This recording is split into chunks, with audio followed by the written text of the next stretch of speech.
Jésus vous parle. Quand l'anxiété consume votre âme, cette parole vous libère. Aujourd'hui, avez-vous déjà eu l'impression que votre âme était consumée de l'intérieur, comme si quelque chose d'invisible vous étouffait lentement et que personne autour de vous ne réalisait à quel point cela faisait mal, comme si votre esprit criait à l'aide, mais que le monde exigeait le silence? Et si je vous disais qu'aujourd'hui exactement, Jésus veut vous parler directement de cette angoisse qui vous épuise? Oui, ce mot ne vous est pas venu par hasard. Il y a quelque chose que presque personne ne vous a dit à propos de l'anxiété, quelque chose qui a été spirituellement caché pendant des siècles, mais qui est maintenant révélé parce que Jésus a choisi ce moment précis pour vous libérer. Ce n'est pas une coïncidence, c'est le but. Vous êtes sur le point de découvrir pourquoi cette anxiété n'est pas seulement un symptôme émotionnel, mais un signe spirituel. Et la suite pourrait tout changer. Avez-vous déjà essayé de sourire extérieurement alors que tout s'effondre à l'intérieur? Avez-vous déjà eu honte de votre propre douleur comme si vous étiez faible à cause de tant de choses? Avez-vous déjà pensé que votre foi était peut-être trop petite? Parce que même si vous priez, la paix ne venait pas? Si oui, cette vidéo est faite pour vous. Parce qu'ici, on ne va pas vous accuser. Comprenons-nous. Nous vous embrasserons avec la vérité. Jésus vous parle. Et quand il parle, même les tempêtes les plus silencieuses dans l'âme commencent à se taire. Vous vous rendrez compte tout au long de ce message que l'anxiété qui vous retient aujourd'hui n'est pas la fin. C'est le moment précis où Dieu commence une nouvelle œuvre dans votre vie. Mais avant de vous montrer le chemin de cette guérison, vous devez ressentir l'impact d'une vérité oubliée. L'anxiété est une prison invisible, mais il existe une clé spirituelle, et elle réside dans quelque chose que beaucoup ignorent, la voix de Jésus appliquée à votre réalité. Si vous êtes arrivé jusqu'ici, respirez profondément. Cette vidéo n'est pas un contenu ordinaire, c'est un rendez-vous, une rencontre entre vous, votre douleur, et la parole vivante du Christ guérisseur. Peu de gens auront accès à ce qui va être révélé maintenant, car peu sont préparés à ce type de sortie. Mais si vous avez senti quelque chose bouger en vous dès les premières minutes, c'est que Jésus a déjà commencé à œuvrer. Et je dois vous demander quelque chose. Ne quittez pas cette vidéo, parce que bientôt une révélation spirituelle sera faite. Et lorsque vous entendrez ce que Jésus a à vous dire, vous comprendrez pourquoi il a attendu ce moment précis. Pour vous atteindre, respirez profondément et ouvrez votre cœur, car ce qui va être dit pourrait toucher les parties les plus cachées de votre âme. Jésus vous parle, et il ne vous a pas amené ici par hasard.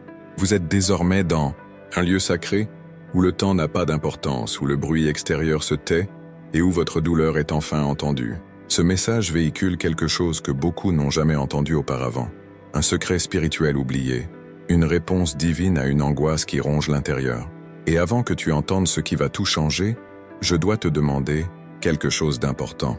Si ce mot commence déjà à éveiller quelque chose en vous, si votre âme a commencé à trembler dès les premières phrases, profitez de cette vidéo maintenant. Pas par vanité, mais comme un acte de foi. Parce que lorsque vous aimez cette vidéo, vous permettez à ce message d'atteindre d'autres vies désespérées de libération. Ce n'est pas qu'un simple clic, c'est l'évangélisation, c'est le ministère. Et si vous avez déjà eu l'impression de regarder quelque chose fait exactement pour votre moment, écrivez maintenant dans les commentaires « Jésus, parle-moi aujourd'hui ». Si vous avez le courage de le déclarer publiquement, vous dites au monde spirituel que vous êtes prêt à vous transformer. Mais ne vous arrêtez pas là. Reste avec moi jusqu'à la fin, parce que Jésus a révélé quelque chose de très important sur cette situation. Et vous devez l'entendre avant de quitter cette vidéo. C'est peut-être la dernière clé dont vous avez besoin pour vous libérer de la prison émotionnelle dans laquelle vous vivez. Se préparer, parce que la parole vivante de Dieu est sur le point de vous confronter avec amour, de vous guérir avec la vérité et de vous libérer avec puissance. Jésus vous parle, et il commence maintenant. Elle marchait sans but, ses pieds tapant sur le sol sec du désert, alors que le soleil brûlait impitoyablement au-dessus de sa tête et que le poids du rejet écrasait son âme.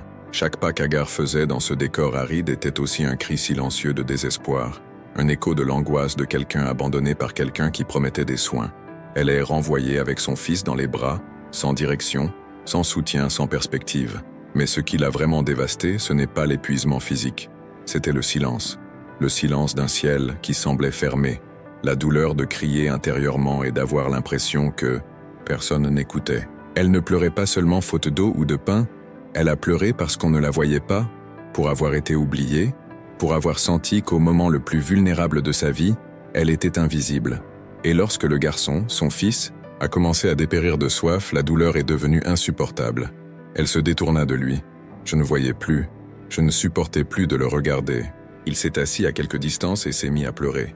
Le cri n'était pas fort, mais c'était suffisant. Parce que dans Genèse 21, le verset dit « Dieu entendit la voix du garçon ». Ce n'était pas la foule. Il n'était pas un prophète. C'était Dieu. Le Créateur du ciel et de la terre a entendu le murmure d'un garçon mourant dans le désert. Jésus vous parle. Et aujourd'hui, il veut vous le rappeler. Même lorsque personne ne vous écoute, Dieu vous écoute. Même lorsque votre douleur est ignorée, il le remarque. Même lorsque votre larme ne coule pas publiquement, elle est recueillie par le ciel. L'angoisse de la solitude, la peur de ne pas être entendu, le désespoir de crier intérieurement et de se faire taire extérieurement, tout cela est réel. Et c'est peut-être exactement ce que vous vivez en ce moment. Peut-être que vous vous sentez comme Agar, abandonné par ceux qui devraient être avec vous, chassé d'une vie qui semblait sûre, ne sachant pas où aller, et avec quelqu'un de précieux à ses côtés, un enfant, un espoir, une promesse, également sur le point de mourir émotionnellement. Vous essayez de garder la foi, vous essayez de prier, mais vous vous sentez déconnecté, comme si Dieu était trop loin, comme si ses paroles n'atteignaient pas le plafond. Mais et si je vous disais que ce qu'on vous a appris sur ce silence est incomplet? Et si le ciel n'était pas silencieux, mais attendait que vous réalisiez qu'il vous a entendu avant même que votre voix ne sorte? Car au moment précis où Agar croyait que tout était fini, un ange est apparu. Dieu lui ouvrit les yeux et elle vit un puits. Il était toujours là, mais elle ne l'a pas vu. C'est là la partie la plus profonde de cette histoire. La solution n'a pas été créée dans un moment de désespoir. Cela existait déjà. Il fallait juste que cela soit révélé. Combien de fois n'avez-vous pas vu la sortie parce que votre douleur criait plus fort que votre espoir? Combien de fois avez-vous cru que vous étiez oublié, alors qu'en réalité le ciel avait déjà préparé une source, attendant que vos yeux spirituels s'ouvrent? Le désespoir de ne pas être entendu est l'une des prisons émotionnelles les plus cruelles. L'anxiété s'intensifie lorsque l'âme se rend compte qu'elle souffre en silence. Mais aujourd'hui, Jésus vous parle, et il veut briser cette chaîne. Il veut que vous compreniez que même les gémissements muets sont des prières aux oreilles de Dieu. Il n'a pas besoin de phrases élaborées. Il ne s'attend pas à ce que vous soyez fort. Il vous écoute dans votre fatigue, dans ton épuisement, dans ta faiblesse. Dieu a entendu la voix du garçon, le cri silencieux, le plaidoyer étouffé, la requête intégrée dans un regard. Dieu entend ce que le monde ignore. Il voit ce que personne d'autre ne voit. C'est ce qui rend la foi en Jésus si transformatrice.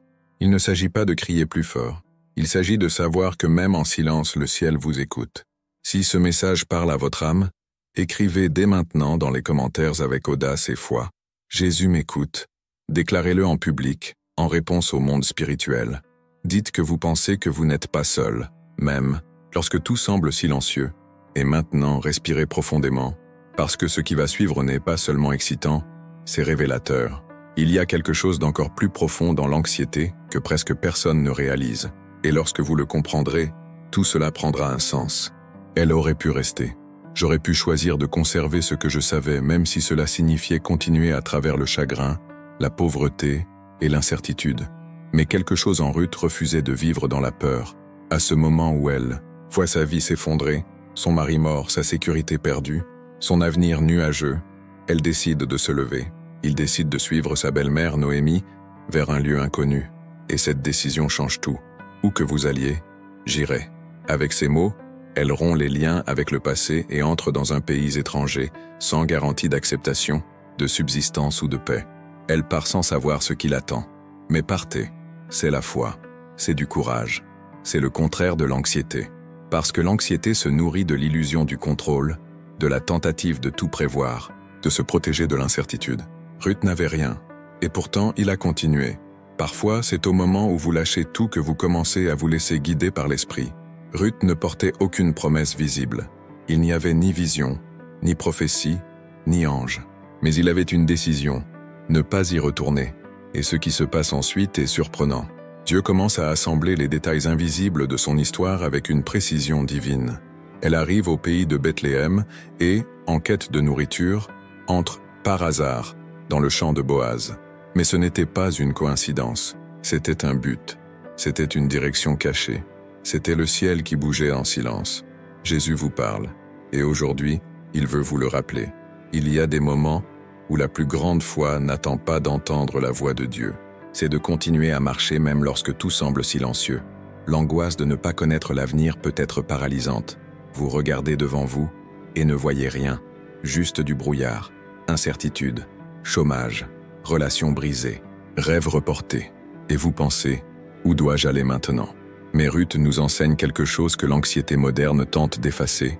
Lorsque vous abandonnez le contrôle, Dieu prend le relais. Lorsque vous êtes prêt à suivre, même sans voir, le chemin se révèle. Dieu ne guide pas ceux qui veulent des garanties. Il guide ceux qui agissent par la foi. L'anxiété veut que vous restiez dans le lieu sûr de la stagnation. La foi vous emmène sur le terrain de l'obéissance, où fleurissent des miracles inattendus. Ruth ne savait pas que le Messie lui-même serait issu de sa lignée. Mais chaque pas qu'elle faisait, même sans comprendre, contribuait à quelque chose de bien plus grand qu'elle ne l'imaginait. Peut-être que vous vivez un moment comme celui-ci, aucune direction, aucune sécurité, seulement avec la douleur d'avoir perdu ce que je savais. Et si ce que vous aviez perdu était exactement ce qui vous empêchait de vivre la nouvelle vie de Dieu, et si cette incertitude n'était pas une punition, mais une invitation à une nouvelle saison, il y a quelque chose de puissant spirituellement dans le fait de faire confiance quand tout semble incertain. Car c'est dans ce type d'abandon que l'anxiété perd de sa force, quand vous comprenez que vous n'avez plus besoin de contrôler, que le Père vous guide, même si vous ne le voyez pas. Le monde dira, vous avez besoin de stabilité, mais le ciel vous répond, vous avez besoin d'obéissance. Êtes-vous prêt à continuer même sans carte? Êtes-vous prêt à abandonner ce qui est connu pour vivre ce qui est éternel? Parce que ce qui semble déroutant maintenant est peut-être écrit par une main invisible qui connaît la fin depuis le début. Si cette parole parle à votre cœur, commentez maintenant, Jésus, j'ai confiance en tes voies. Écrivez ceci comme quelqu'un qui remet le volant de sa propre vie et dit, je ne veux plus conduire dans le noir. Je veux être guidé par ta lumière. La foi n'élimine pas l'incertitude, elle marche dessus, et c'est exactement ce que Ruth a fait. Elle a traversé la vallée de l'inconnu et a trouvé la faveur de Dieu de l'autre côté. Mais ce n'est pas tout. Il existe une douleur encore plus profonde que beaucoup de gens n'osent pas admettre, et elle se cache peut-être précisément dans leurs émotions non résolues. Ce qui vient maintenant exposera cette racine invisible, et la révélation pourrait complètement transformer la façon dont vous vous percevez. C'était une femme comme beaucoup d'autres, fidèle, dévouée, rêveuse. Mais chaque jour, elle se réveillait avec le même vide, avec cette angoisse silencieuse qui se cachait derrière un sourire forcé. Anna portait en elle une promesse qui ne s'est pas tenue. Tout le monde autour de lui semblait avancer, conquérir, s'épanouir. Mais elle est restée stagnante, année après année, les mêmes larmes, la même prière répétée, le même silence en réponse. Et pour aggraver les choses, elle a été humiliée, ignorée même par ceux qui étaient censés la protéger émotionnellement. Pénina, sa rivale, la taquinait sans cesse. Elkana, son mari, ne comprenait pas sa douleur. Il dit « Pourquoi es-tu triste? Ne suis-je pas meilleur que 10 enfants ?» Mais il ne s'agissait pas de lui. Ce n'était pas une question de chiffres, il s'agissait de l'âme, à propos d'un vide qui ne pouvait être comblé par des mots humains. L'anxiété ressentie par Anna n'était pas qu'une simple tristesse. C'était un tourment spirituel, une profonde inquiétude qui touchait la racine de son identité. Elle voulait être entendue, comprise, embrassée dans le lieu le plus vulnérable de son existence. Et c'est dans cet état d'âme brisée qu'elle monta au temple. Elle n'a pas crié, il n'a fait aucun discours. Elle a juste bougé ses lèvres. Ses pleurs étaient silencieux, mais ils étaient réels. Et le plus impressionnant, Dieu a écouté. Dans 1 Samuel, le texte dit qu'elle parlait avec son cœur. Ce n'est pas sa voix qui atteint le ciel, c'était ta douleur, c'était sa livraison. Et le curé, en la voyant, crut qu'elle était ivre. Il n'a pas compris. Personne n'a compris. Mais Dieu a compris, parce que Jésus vous parle, même lorsque vous ne pouvez pas exprimer ce que vous ressentez avec des mots. Il y a des souffrances que le monde ne voit pas. Il y a des larmes qui ne tombent pas des yeux mais qui coulent dans l'âme.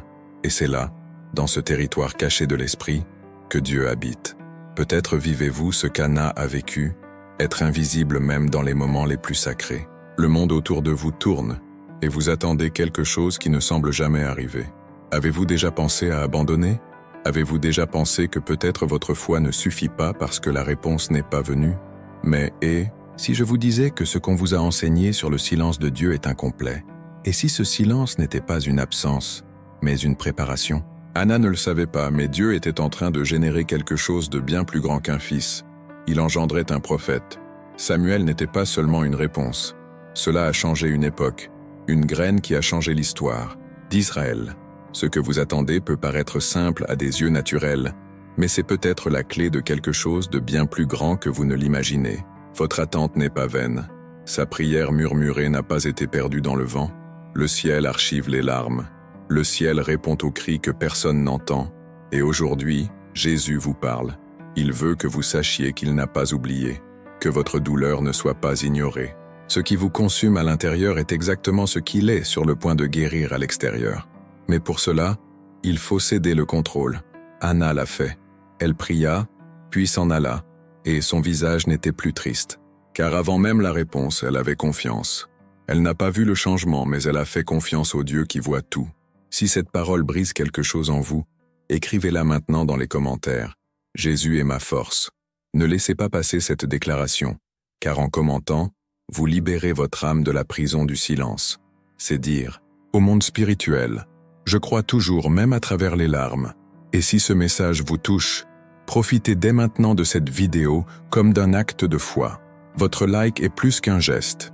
C'est un signal, un signe au ciel que vous avez reçu cette parole et que vous souhaitez qu'elle atteigne également les autres. Partagez avec quelqu'un qui vit ce qu'Anna a vécu.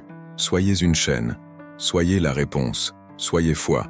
Mais et si je vous disais qu'il existe une douleur encore plus profonde que d'attendre, une douleur qui vous fait douter que Dieu vous accepterait, vraiment tel que vous êtes? La suite remettra en question tout ce que vous croyez sur votre foi et pourrait être la révélation la plus libératrice de votre voyage. Il n'a pas crié, il n'a fait aucun discours, il n'a même pas essayé de paraître fort devant la foule. À ce moment-là, tout ce qu'il pouvait dire était « Je crois, aide mon incrédulité ». Cette phrase, prononcée par un père désespéré dans l'Évangile de Marc, révèle l'une des vérités les plus profondes et les plus négligées sur la foi. Il y a des moments où croire devient un fardeau trop lourd à porter seul. L'homme était devant Jésus, mais malgré cela, son âme tremblait. Son fils était possédé par un mauvais esprit dès son plus jeune âge. Les souffrances étaient constantes, intenses, et mettaient souvent la vie du garçon en danger. Le père avait déjà tout essayé. J'avais déjà demandé de l'aide aux disciples, mais rien n'a fonctionné. Et maintenant, devant le Fils de Dieu lui-même, il est honnête. « Seigneur, je crois, mais je doute aussi. Aide-moi s'il te plaît, parce que je ne peux pas le faire seul. » Combien de fois avez-vous également prié avec un cœur divisé? Avez-vous essayé de faire confiance, mais l'anxiété a pris le dessus sur vous? Avez-vous déjà répété des promesses, mais au fond vous doutiez qu'elles se réaliseraient réellement pour vous? Est-il vraiment vrai que quiconque ressent de l'anxiété est dans le péché? Ou y a-t-il quelque chose de bien plus profond? Qui se passe dans votre âme que la religion traditionnelle n'a jamais pu expliquer? Jésus vous parle, et il veut que vous sachiez, la foi n'est pas l'absence de doute. La foi, c'est décider de continuer même lorsque l'esprit est en conflit avec le cœur. Cet homme a été entendu par Jésus, et plus encore, on s'en est occupé. Le miracle s'est produit, non pas parce que sa foi était parfaite, mais parce que son abandon était sincère. Et voici une révélation qui pourrait tout changer. Jésus ne s'attend pas à ce que vous ayez une foi immaculée. Il s'attend simplement à ce que vous abandonniez la foi que vous avez, aussi petite qu'elle puisse paraître. Le véritable pouvoir spirituel ne réside pas dans la force de votre foi, mais dans la direction de celle-ci. Le problème n'est pas de douter. Le problème est de cacher le doute et de prétendre que tout va bien. Dieu n'a jamais demandé de performance. Il veut la vérité. Il veut ton vrai, même si votre réel est petit, brisé, déroutant. Ce qui entrave la vie spirituelle de beaucoup aujourd'hui, ce n'est pas le doute lui-même, mais la honte du doute. Parce qu'ils nous ont imposé un fardeau injuste, celui de prétendre avoir une foi qui n'est pas encore mûre. Mais aujourd'hui, Jésus vous parle, et il vous dit « J'accepte votre foi imparfaite, donnez-la moi quand même. » Peut-être que ce qui vous paralyse n'est pas l'absence de foi, mais l'exigence spirituelle de soi, la culpabilité qui ronge. La peur de décevoir Dieu en ne pouvant pas être comme les autres semble être. Mais et si je vous disais que Dieu agit encore plus puissamment lorsque vous semblez brisé? Le père de ce garçon n'a pas été rejeté. Au contraire, il a été écouté avec compassion, et le miracle n'a pas tardé. Jésus a réprimandé l'esprit et a restauré la vie du garçon. Son anxiété n'a pas empêché Dieu d'agir. Le doute n'était pas un obstacle, parce que le ciel n'exige pas la perfection. Le ciel exige de la sincérité. Si vous avez déjà ressenti cela, déchiré entre la foi et le doute, commentez maintenant « Jésus, reçois ma foi imparfaite ». Écrivez ceci comme une prière, comme quelqu'un qui enlève le masque spirituel et dit « Je suis comme ça, mais je suis toujours à toi ». N'ayez pas honte de votre lutte intérieure. Et si ce mot vous touche, ne partez pas d'ici sans liker cette vidéo. Cliquez sur « J'aime » comme un acte de foi, comme pour dire « Seigneur, ce message est pour moi ». Votre semblable peut atteindre d'autres personnes qui, elles aussi, se réclament en silence, souffrant parce qu'elles pensent ne pas avoir assez de foi. Aimez, partagez et soyez un canal de libération. Mais ce n'est pas tout. Il existe une culpabilité silencieuse qui paralyse des milliers de personnes. Une culpabilité qui empêche de progresser, de prier, de dormir, de recommencer. Et le plus dangereux, cette culpabilité est souvent déguisée en conscience. Mais elle peut être alimentée par un esprit d'accusation qui ne vient pas de Dieu. Ce que vous entendrez maintenant pourrait libérer des zones de votre âme dont vous ne saviez même pas qu'elles étaient bloquées. Il savait ce qu'il avait fait. Il savait que ces actes ne pouvaient pas être annulés et que les conséquences étaient vivantes, palpitantes, trop lourdes à supporter. Caïn n'a pas simplement fui le châtiment, il s'est enfui de lui-même. Fuir Dieu est une chose, mais fuir sa propre conscience est un tourment quotidien. Après avoir tué son propre frère Abel, Caïn se retrouve confronté à une réalité à laquelle beaucoup sont également confrontés en secret, une culpabilité qui paralyse, la culpabilité qui ronge l'intérieur, la culpabilité qui semble crier « Vous avez dépassé les limites, vous ne pouvez plus revenir en arrière maintenant ». Et lorsque Dieu le confronte, il répond par des paroles qui résonnent encore. Aujourd'hui dans le cœur de nombreuses personnes qui vivent consumées par le poids de ce qu'ils ont fait, ma méchanceté est-elle plus grande que ce qui peut me pardonner? Cette question semble simple, mais elle entraîne une douleur insupportable. Parce qu'il ne s'agit pas seulement d'un doute théologique. C'est un cri de l'âme. Y a-t-il encore du pardon pour moi? Combien de personnes aujourd'hui sont paralysées par ce même sentiment?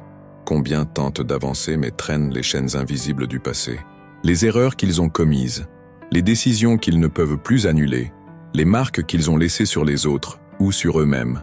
Et cette voix intérieure insiste, vous ne méritez plus rien de bon. L'anxiété, générée par la culpabilité, est dévastatrice. Il emprisonne le présent, aspire l'espoir du futur et transforme l'esprit en une cour constante.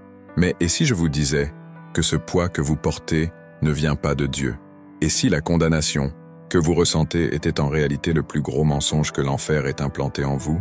Parce que Jésus vous parle et il ne vous accuse pas, il vous restaure. Dieu a regardé Caïn et même face à un crime aussi grave, il l'a marqué, pas avec condamnation, mais avec protection.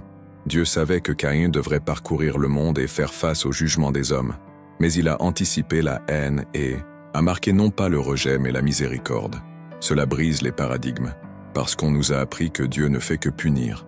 Mais ce que révèle cette histoire, c'est que le cœur du Père n'est pas de détruire ceux qui ont commis des erreurs, mais de reconstruire. Cela transforme la culpabilité en objectif. Cela empêche la chute de définir le destin. Peut-être êtes-vous là, pensant que ce que vous avez fait dans le passé a annulé votre avenir. Mais Dieu dit, « Je te vois toujours, je peux toujours t'utiliser ». Le sang de Jésus ne couvre pas seulement les petits péchés, cela couvre tout, même ce que tu caches, ce que personne ne sait, ce que tu ne peux pas pardonner, même en toi-même. La croix suffit. La miséricorde est plus grande que la culpabilité. Et l'anxiété que vous ressentez aujourd'hui n'est pas due au fait que Dieu vous a abandonné. C'est parce que vous ne comprenez toujours pas la quantité d'amour disponible. Oui, tu avais tort, mais vous n'êtes pas votre erreur. Vous êtes quelqu'un que Dieu appelle encore par votre nom, quelqu'un qu'il veut encore élever, quelqu'un qu'il marque encore, non pas par le rejet, mais par le destin. Si cette parole vous a parlé, commentez maintenant. Jésus, relève-moi de mon passé. Écrivez-le comme un acte d'abandon, comme pour dire « Je ne veux plus vivre collé à ce que j'ai fait, je veux vivre en fonction de ce que Dieu va faire. » Et si vous pensez que ce message doit atteindre d'autres personnes qui se sentent condamnées, cliquez sur « J'aime » maintenant. Oui, profitez-en comme d'un acte de compassion. Votre like pourrait être une clé qui libère quelqu'un de la prison émotionnelle dans laquelle vous avez vous-même été. Aimez, partagez et laissez Dieu utiliser ce mot pour guérir d'autres vies, peut-être plus proches de vous que vous ne l'imaginez. Mais ce n'est encore qu'un début. Il y a une douleur que vous n'avez peut-être jamais avouée à personne. La douleur de souffrir en silence et de ne pas être pris au sérieux. la douleur d'ouvrir son cœur et d'être accusé d'exagération, de drame, de faiblesse spirituelle. Ce qui vient maintenant vous montrera que Jésus n'entend pas seulement cette douleur. Il honore chaque larme que le monde ignore. Et la façon dont il le fait vous surprendra. Elle n'était pas ivre. Il n'y avait pas de vin, pas d'exagération. Il y avait une âme qui s'effondrait silencieusement. Un cœur écrasé par des années d'attente, de douleur et d'incompréhension. Anna était agenouillée au niveau de la tempe. Ses lèvres remuaient, mais n'émettaient aucun son. Et pour cela, elle a été jugée. Élie, le prêtre, quand il la vit, crut qu'elle était ivre. C'est ainsi que sont traitées de nombreuses personnes. Lorsqu'elles osent exprimer leur douleur devant Dieu, incomprises, invalidées, jugées. Mais Dieu ne voit pas comme les hommes. Et cette histoire apporte une puissante révélation spirituelle à quiconque a déjà souffert en silence, ravalant sa douleur, parce que personne d'autre ne croyait qu'elle était réelle. Combien de fois avez-vous également été incompris? Avez-vous déjà essayé d'appeler à l'aide et entendu dire que c'était un drame? Combien de fois avez-vous dissimulé votre angoisse pour éviter les critiques? Il y a des douleurs qui ne laissent aucune trace visible, mais qui pèsent, comme des tonnes à l'intérieur de l'âme. Anxiété, angoisse, traumatisme accumulés. Et quand on essaie d'expliquer, beaucoup ne comprennent pas. D'autres se moquent. Et certains vous accusent même de manque de foi. Mais Jésus vous parle. Et aujourd'hui, il veut vous rappeler qu'aucune larme versée en silence ne passe inaperçue au ciel. Anna n'était pas ivre. Elle débordait. Après des années d'humiliation par Pénina, l'autre épouse de son mari, après des prières restées sans réponse, après des nuits blanches, elle est arrivée au temple et n'a pas crié. Il n'a pas fait d'histoire. Je viens de pleurer. Et c'est dans ce silence profond, dans ce lieu où seul Dieu écoute, que le miracle a commencé à prendre forme. L'anxiété ressentie par Anna n'était pas un signe de faiblesse spirituelle.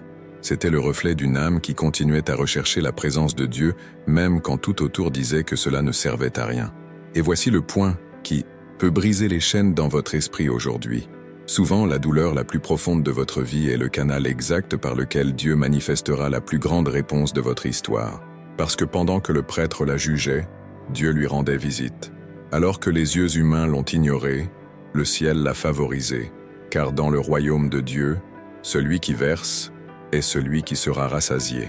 Anna a renoncé à la vanité, à la fierté et au statut. Et il a fait une prière que beaucoup d'entre nous auraient peur de dire « Seigneur, si tu me donnes un fils, je le donnerai au Seigneur tous les jours de sa vie. » Ce n'est pas une bonne affaire, c'est la reddition. Cela revient à dire « Dieu, je le veux, mais même si je le reçois, ce ne sera pas le mien, ce sera le tien. » Et cet abandon qui naît de la douleur est l'une des formes d'adoration les plus pures. Peu de gens comprennent, mais Dieu comprend, Dieu collectionne, Dieu répond. Si vous avez déjà souffert parce que vous aviez l'impression que votre douleur n'était pas prise au sérieux, commentez maintenant « Dieu, je sais que tu me vois. » Écrivez ceci avec foi. Écrivez comme quelqu'un qui décide de quitter le silence qui paralyse et d'entrer dans le secret qui guérit.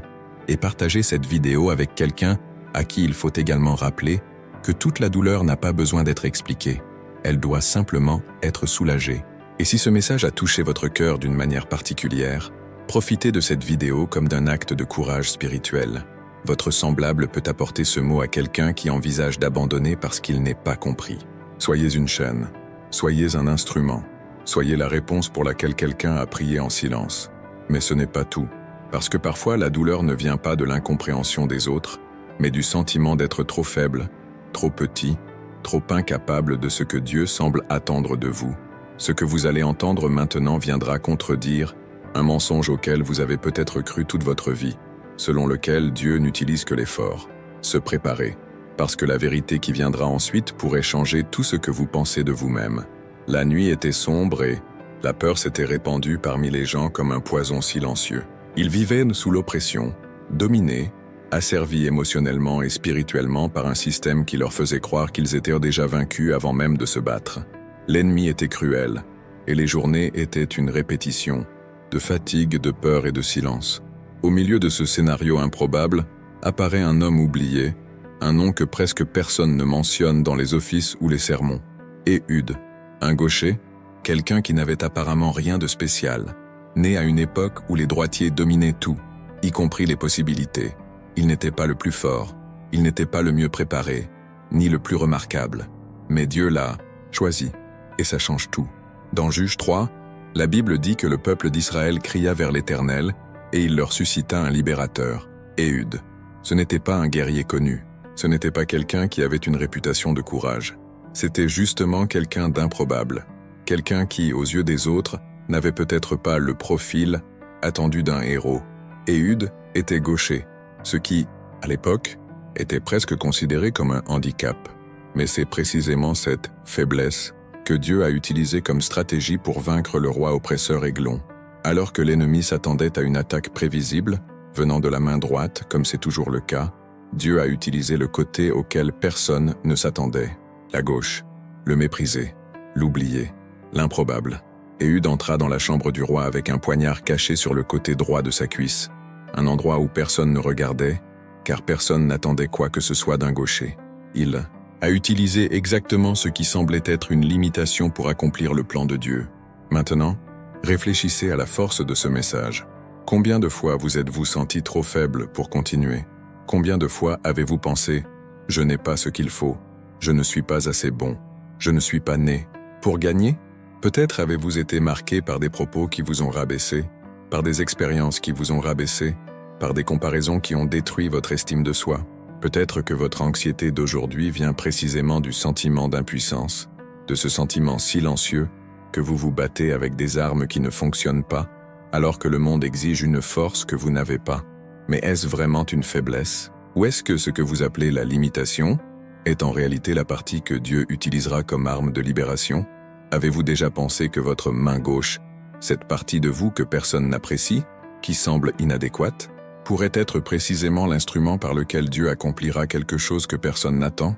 Le monde veut des héros parfaits, avec des CV impeccables et des victoires constantes. Dieu choisit les improbables, les rejetés, ceux qui pleurent dans leur chambre sans que personne ne les voie. Éhud n'était pas le favori, mais il a été choisi. Cela ne change pas seulement son histoire, cela change la logique spirituelle de tout. Si ce mot a déjà commencé à tirer sur quelque chose en vous, si vous avez senti que cette histoire vous parle directement, alors arrêtez-vous une seconde et déclarez publiquement votre foi.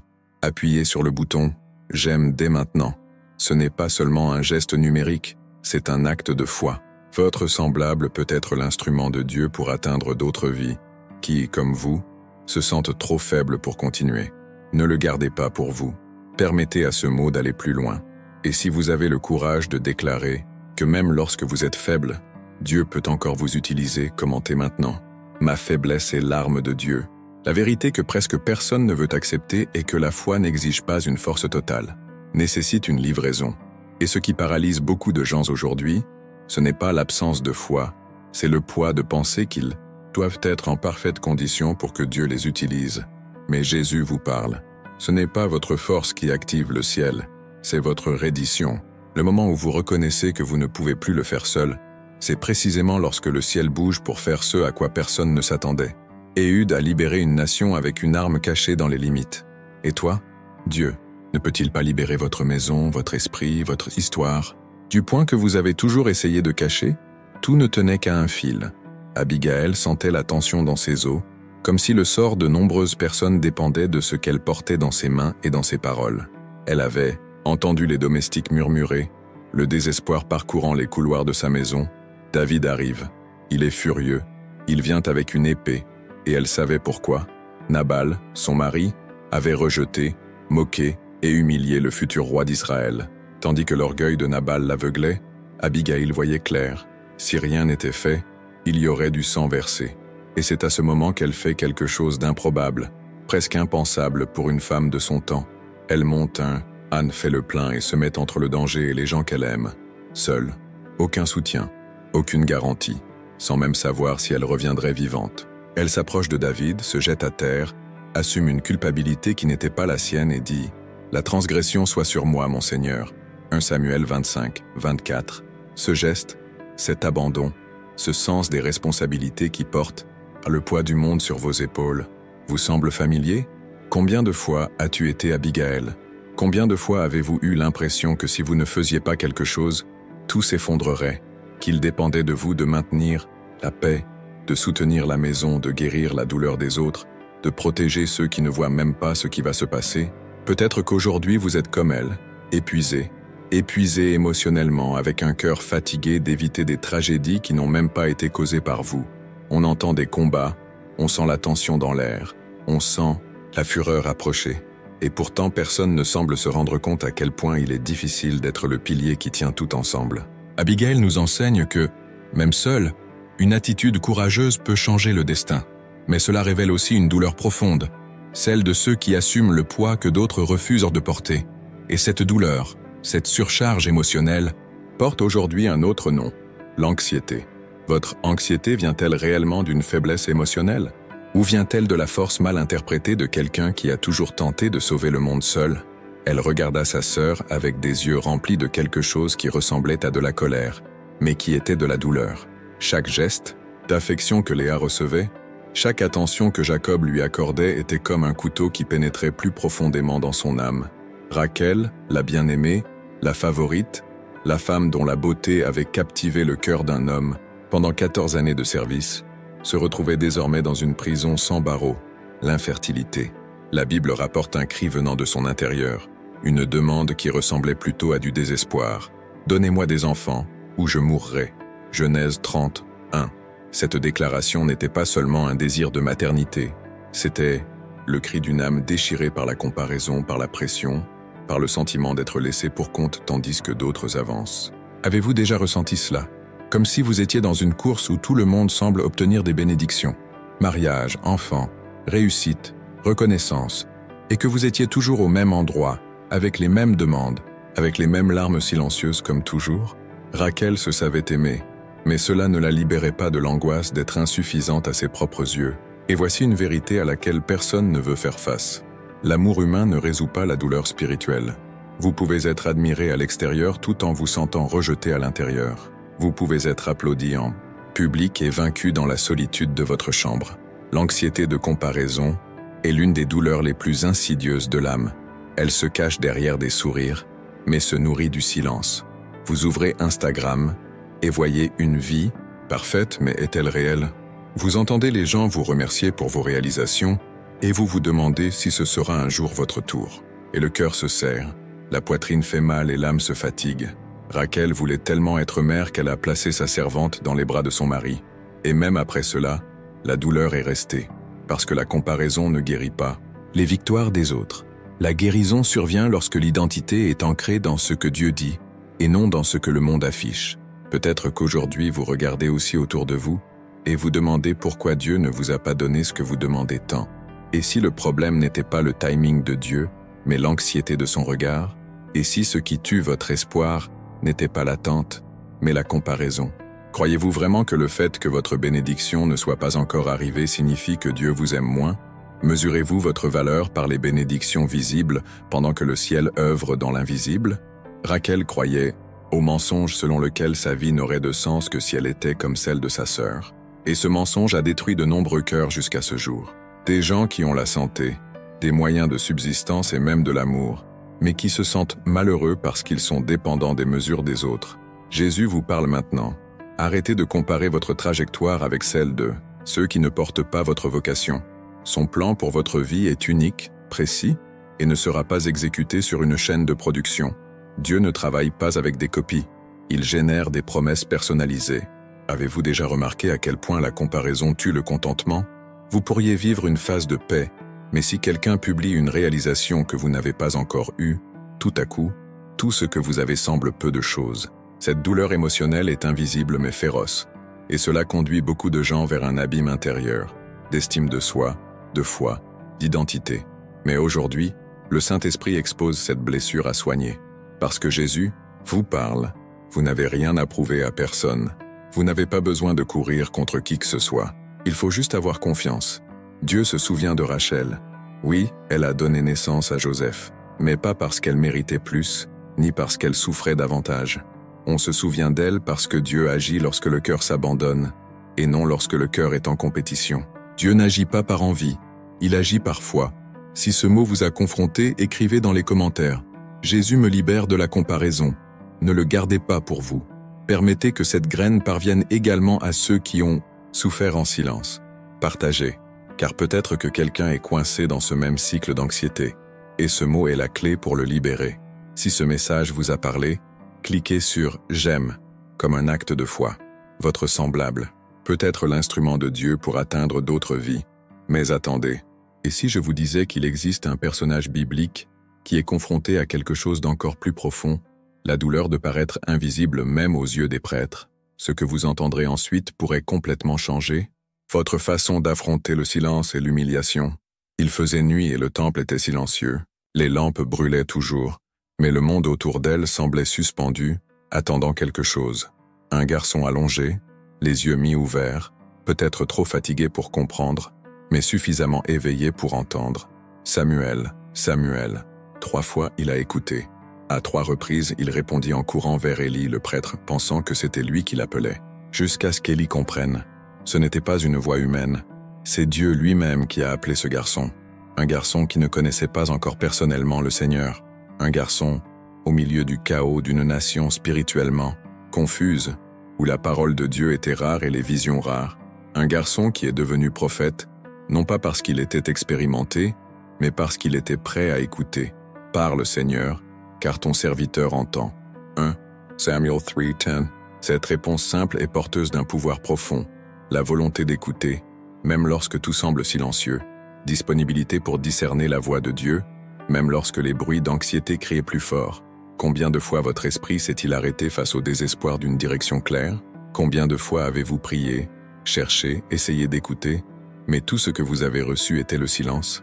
Peut-être êtes-vous exactement à ce stade, spirituellement fatigué, émotionnellement confus, attendant que quelque chose confirme que Dieu est toujours là. Et dans ce moment d'attente frustrée, l'anxiété commence à crier. Elle crie que tu es seul, des cris disant que peut-être tu ne seras pas choisi.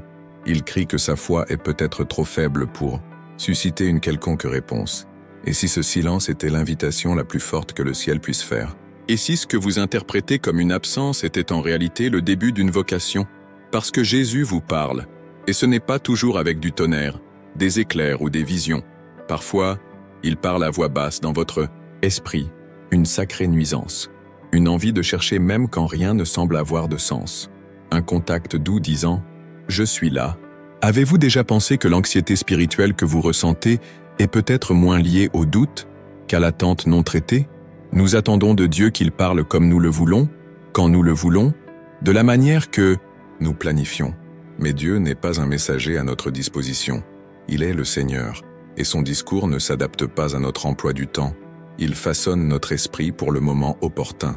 Samuel a été appelé à une époque où personne ne s'attendait à avoir des nouvelles de Dieu. Même Élie, le prêtre, était déjà spirituellement déconnecté. Et pourtant, Dieu a parlé à l'improbable, avec le jeune homme, avec quelqu'un qui n'avait pas de formation religieuse, mais qui avait un cœur bien disposé. Peut-être que vous ressentez cela aussi, sans réserve, sans histoire d'expérience, surnaturelle, sans paroles éloquentes. Mais Jésus vous parle, non pas à cause de qui vous semblez être, mais à cause de qui il sait que vous êtes essentiellement. Si cette parole vous a touché, commentez « Parle, Seigneur », parce que « Je veux entendre ». Écrivez avec foi comme un acte d'abandon, parce que la voix de Dieu peut sembler silencieuse, mais lorsque vous déclarez votre volonté, le ciel s'incline. Partagez ce message avec quelqu'un qui traverse une crise spirituelle, quelqu'un qui, comme vous, se sent perdu dans un labyrinthe de doutes. Ce mot pourrait être la lumière manquante pour que l'âme puisse à nouveau respirer. Imaginez maintenant, et si, même dans le silence, Dieu activait des promesses oubliées depuis des années?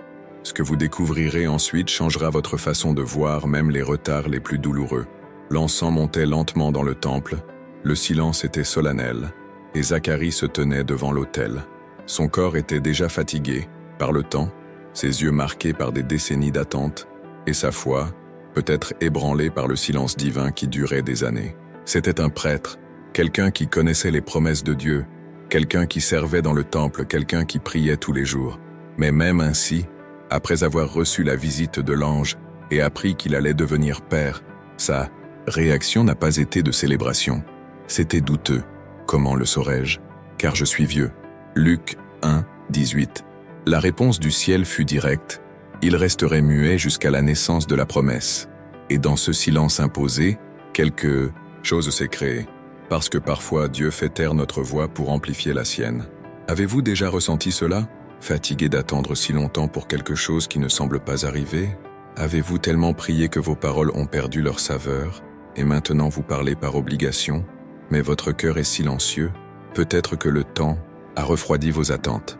Peut-être que les frustrations ont rendu votre foi sceptique trop rationnelle. Zacharie était juste devant Dieu. Il n'était pas dans le péché, il ne s'était pas égaré. Mais malgré cela, il était rempli d'une incrédulité silencieuse. Cela prouve que le doute n'est pas toujours le reflet de la rébellion. Parfois cela naît d'un épuisement spirituel, de la douleur d'attendre des promesses qui ne se réalisent pas sous notre surveillance. Votre anxiété aujourd'hui vient-elle vraiment d'un manque de foi, ou du poids de tant de promesses qui semblent oubliées? C'est la douleur la plus dure à supporter, le silence entre ce que Dieu a promis et ce qui ne s'est pas encore réalisé. Il y a une frontière ténue entre croire et se fatiguer. Et dans cet espace d'attente, l'âme crie, l'esprit projette le pire, et le cœur commence à ne plus croire qu'un jour il fera la fête. Mais Jésus vous parle, et il ne vous condamne pas pour avoir des doutes. Il vous rappelle que ces promesses ne vieillissent pas, même si vous pensez qu'elles ont dépassé leur apogée. Parce que sa parole ne dépend pas de votre jeunesse, de votre esprit ou de votre énergie. Cela dépend uniquement de la fidélité du Dieu qui a promis. Zacharie en doutait, oui, mais Dieu n'a pas révoqué la promesse pour cette raison. Il a juste changé sa façon de gérer les choses. Et quand Jean est né, sa bouche s'est ouverte en louange. Car le silence qui s'apparente à une punition est parfois le cocon d'un témoignage puissant. Ce qui semble muet aujourd'hui sera demain un cri de victoire. Ce qui semble invisible aujourd'hui sera célébré demain. Ce qui est anxiété aujourd'hui, demain sera un souvenir de fidélité divine. Si vous vivez cet écart entre promesse et réalisation, écrivez dans les commentaires « Je choisis d'attendre même sans comprendre », pas seulement pour déclarer votre foi, mais pour activer le même encouragement chez les autres. Quelqu'un doit savoir qu'il n'est pas seul dans cette attente. Et si je vous disais que les plus grands miracles de votre vie ne dépendent pas de la force de votre foi, mais de la constance de l'amour de Dieu pour vous, préparez-vous, car la prochaine révélation confrontera tout ce que vous pensiez sur la valeur. Myriam était là, au bord de la rivière, parmi les roseaux, essayant de cacher l'anxiété qui la brûlait. Elle n'était qu'une fille, mais elle portait sur ses épaules le poids d'un plan divin qu'elle ne comprenait pas encore bien. Son frère Moïse, encore bébé sans défense, flottait dans un panier de fortune sur les eaux du Nil. Et elle a regardé. J'ai regardé. Je m'y attendais. Avec un cœur battant, mais avec des pieds fermes. La mère ne pouvait pas être là. Papa ne pouvait pas s'exposer. Myriam est donc tombée dans le rôle que beaucoup assument dans la vie, celui de prendre soin en silence, celui d'être en retard, celui de tout tenir pendant que d'autres vivent le miracle. Et sa sœur se tenait à distance pour savoir ce qui lui arriverait. Exode 2, 4. Myriam n'a pas joué dans la scène, mais sans elle, l'intrigue n'avancerait pas. À quelle fréquence ressentez-vous cela? Comme quelqu'un qui se donne pour les autres, mais que personne ne voit. Comme cette personne qui aide toujours, est toujours disponible, tient toujours la ligne. Mais personne ne se rend compte à quel point cela vous épuise intérieurement? Certains disent que c'est la force. Mais est-ce vraiment le cas? Ou cachez-vous simplement votre douleur sous une couverture de responsabilité? C'est exactement là que se cache l'anxiété. Lorsque vous essayez de tout garder sous contrôle, de prendre soin de tout le monde autour de vous et d'oublier de prendre soin de vous. Vous priez pour les autres, conseillez, intercédez, écoutez. Mais au fond, vous vivez fatigué, invisible, épuisé émotionnellement. Votre anxiété est-elle vraiment le résultat d'une faiblesse? Ou vient-elle du fait que personne ne se rend compte à quel point vous avez également besoin qu'on prenne soin de vous? Jésus vous parle. Il vit Myriam dans le silence de l'attente. Il voyait son cœur battre plus vite à chaque mouvement du panier. Et il vous voit maintenant, alors que personne d'autre ne le voit. Il voit vos larmes cachées dans la salle de bain, vos nuits blanches à réfléchir à la façon d'aider tout le monde autour de vous, vos prières silencieuses en faveur des gens qui ne savent même pas que vous les soutenez spirituellement. Myriam n'avait pas besoin de crier pour que Dieu l'entende. C'était suffisant pour rester, et c'est là, dans cette posture de guet, qu'il a été utilisé pour relier le miracle. Lorsque le plan de Dieu a commencé à se réaliser, elle était déjà prête à agir. « Voulez-vous que j'appelle une infirmière pour allaiter le garçon ?» Elle a demandé à la fille du Pharaon. C'était juste une fille, mais il avait du discernement. Il était audacieux. Il avait une foi déguisée en vigilance. Avez-vous déjà remarqué comment Dieu utilise souvent les coulisses pour préparer le terrain pour un miracle? Pendant que vous prenez soin des autres, Dieu prépare quelqu'un à prendre soin de vous. Pendant que vous vous souciez des détails, le ciel travaille sur l'invisible. Si vous vivez dans ce lieu d'invisibilité émotionnelle, écrivez dans les commentaires, même en coulisses, Dieu me voit. Ce n'est pas une faiblesse, c'est le but. Dieu vous a planté là où vous êtes pour un temps et une raison, et il vous honorera pour cela. Mais et si je vous disais que ce que vous appelez trop de responsabilité pourrait être un déguisement pour un traumatisme non résolu?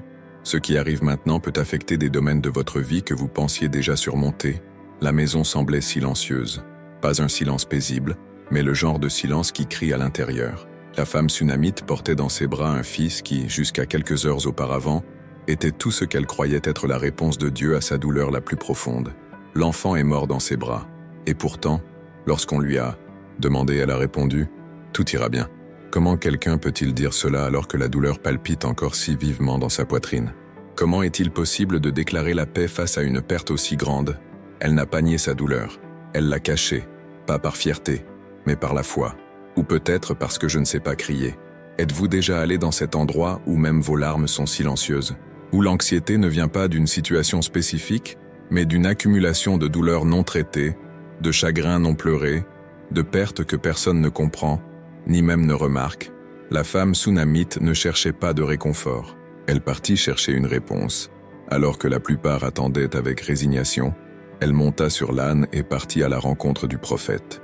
La Bible dit que lorsque le serviteur demanda « Est-ce que tout va bien pour toi, avec ton mari, avec ton fils ?» Elle a répondu « Tout ira bien » 2 Rois 4, 26.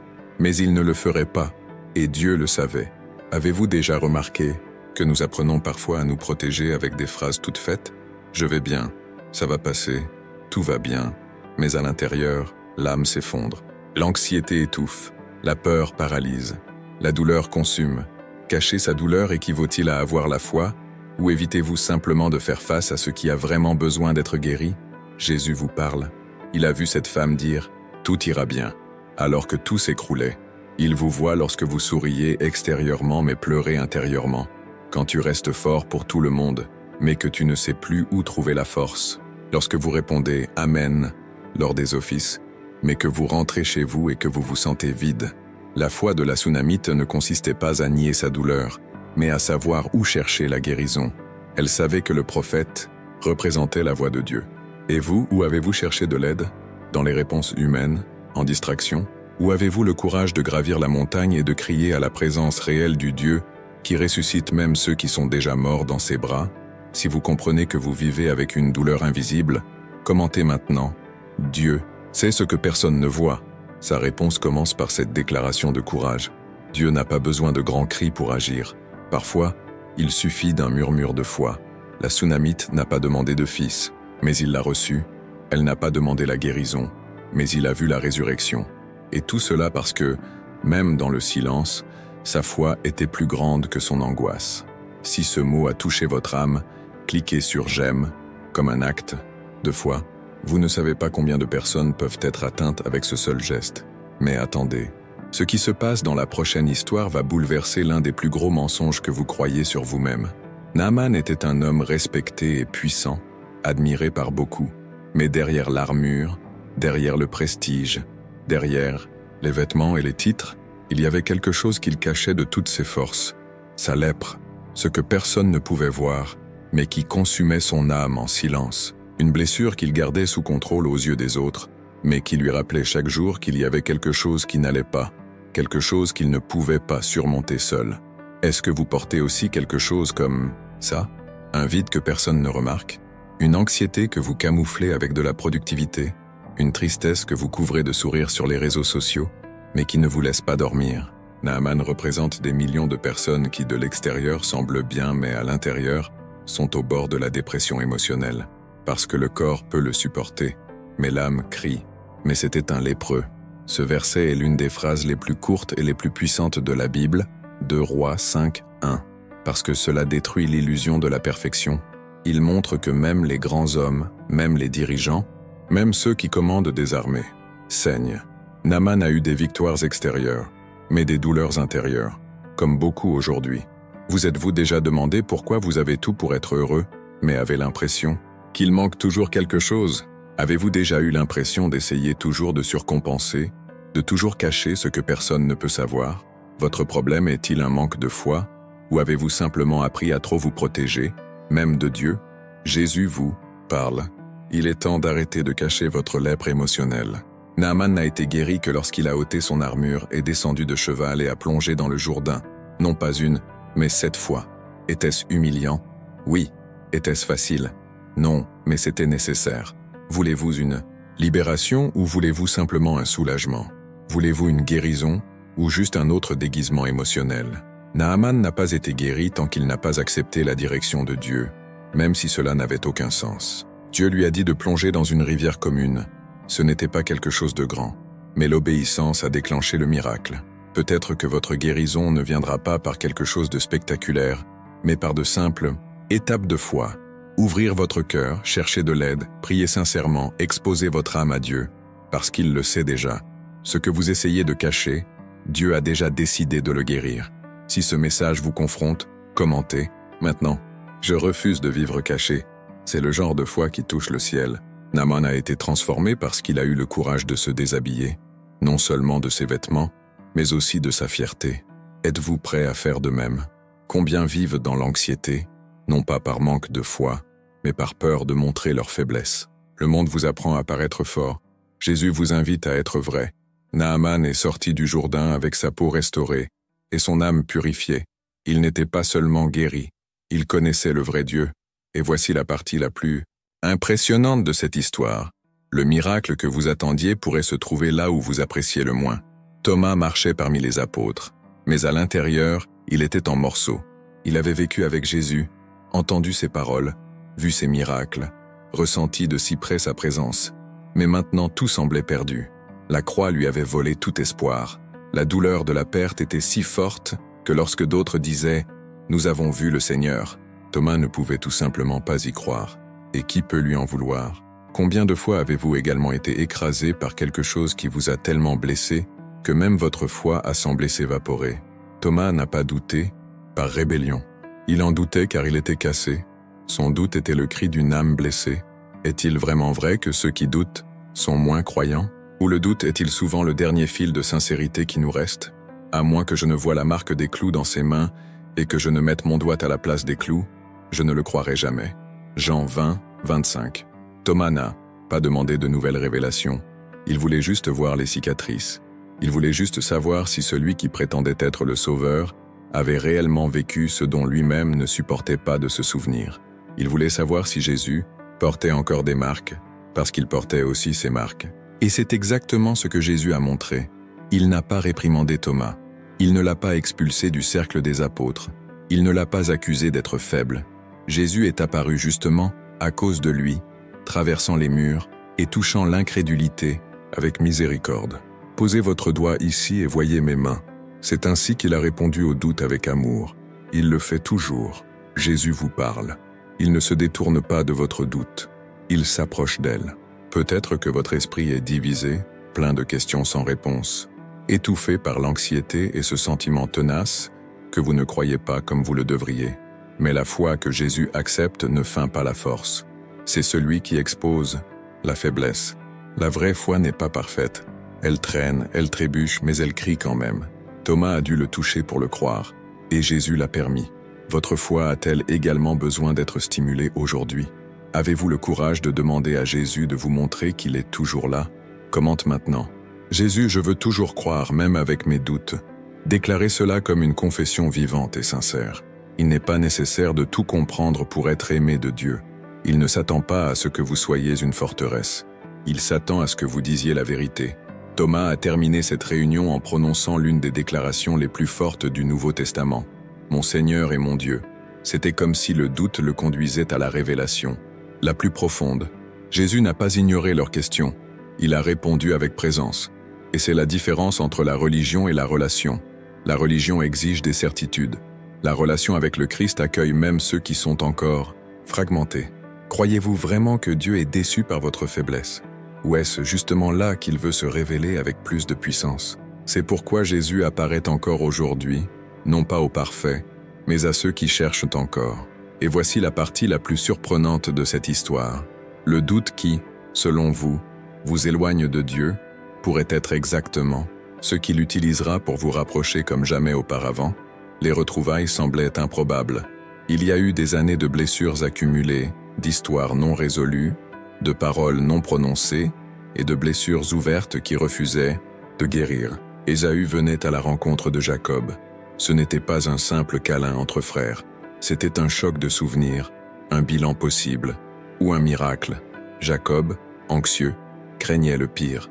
Il savait qu'il avait blessé son frère, usurpé sa bénédiction et trompé son propre père. Et maintenant le passé est revenu. L'anxiété s'installa comme un poids écrasant sur son âme.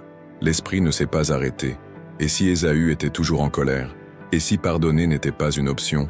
Et si cette histoire se terminait par une tragédie? L'anxiété face au conflit non résolu a ce pouvoir. Elle transforme les possibilités en cauchemars. Et vous, avez-vous déjà ressenti cela? Avez-vous déjà vécu cette attente angoissante de retrouvailles qui porte plus de tension que d'espoir? L'anxiété provoquée par les conflits familiaux est l'une des douleurs les plus silencieuses et les plus venimeuses qui soient. Cela nous ronge de l'intérieur, alimentant des scénarios qui ne se réaliseront peut-être jamais, mais qui consument notre paix comme s'ils étaient déjà réels. Jacob priait, planifiait, séparait les cadeaux pour apaiser la colère de son frère. J'ai tout essayé pour éviter le pire, mais au fond, il le savait. Aucun plan humain ne suffirait à guérir ce que seul le contact de Dieu pouvait transformer. Et puis, l'improbable s'est produit. Ésaü courut vers son frère, pas avec une épée mais à bras ouverts. L'étreinte qui suivit fut plus puissante que n'importe quelle dispute, plus efficace que n'importe quelle demande de pardon. C'était divin, c'était une restauration. Et là, au milieu du chemin de la réconciliation, une phrase brise le silence de l'âme. Voir ton visage, c'est comme voir le visage de Dieu. Genèse 33, 10. De quelle déclaration s'agit-il? Le même frère qui avait autrefois peur de mourir, regarde maintenant le visage de celui qui le détestait et voit Dieu. Comment est-ce possible? Car là où entre le pardon, Dieu se révèle. Là où la réconciliation est vraie, la présence de Jésus se manifeste de manière palpable, presque visible. Lorsque l'anxiété vous consume à cause des conflits familiaux, ce que vous craignez réellement, ce ne sont pas les retrouvailles. C'est le reflet de la culpabilité, de la honte, de la douleur qui vous habite encore. Mais Jésus vous parle aujourd'hui. La paix que vous recherchez ne viendra pas de la garantie que tout se passera comme vous le souhaitez. Cela viendra de la confiance que, même si l'autre personne ne change pas, vous avez déjà été transformé. Combien de fois l'anxiété vous a-t-elle obligé à supposer un désastre familial qui ne s'est jamais produit?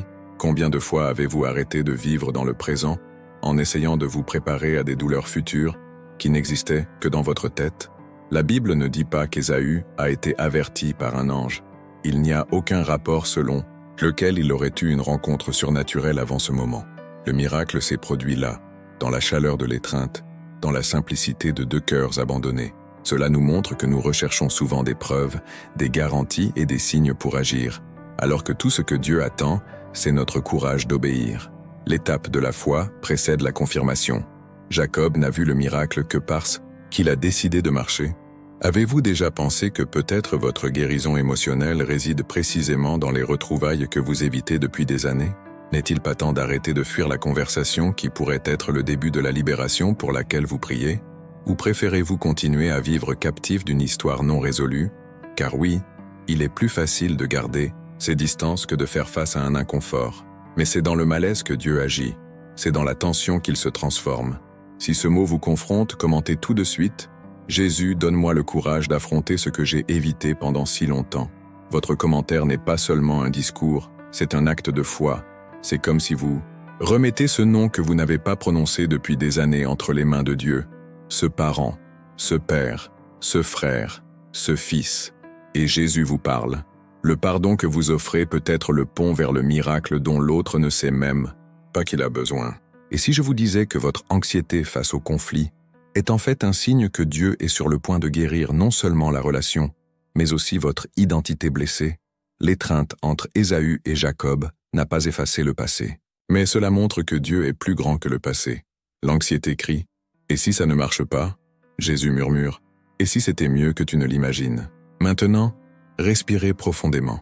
Fermez les yeux un instant Imaginez cette personne qui vous fait souffrir, celui qui t'a laissé tomber, celui avec qui le lien a été rompu, et demandez-vous, Dieu ne veut-il pas aussi guérir ce domaine?